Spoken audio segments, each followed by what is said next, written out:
حضرت حکیم الامت مولانا شفیع صاحب تھانوی رحمۃ اللہ علیہ فرماتے ہیں ادب اللہ تعالیٰ کے فضل کا ایک تاج ہے، اسے سر پر پہن لو اور جہاں چاہے چلے جاؤ۔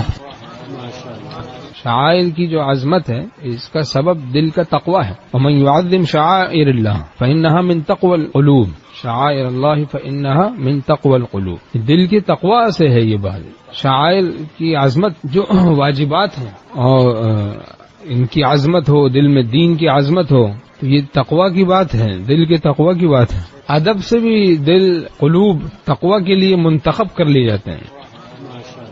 ان الذين يغضون اصواتهم عند رسول الله اولئك الذين امتحن الله قلوبهم للتقوى، جن لوگوں نے اپنی آوازوں کو پست کیا آپ صلی اللہ علیہ وسلم کے سامنے، ان کے دلوں کو اللہ نے تقوی کے لیے خالص کر لیا۔ آپ صلی اللہ علیہ وسلم کے سامنے آوازوں کو پست کیا۔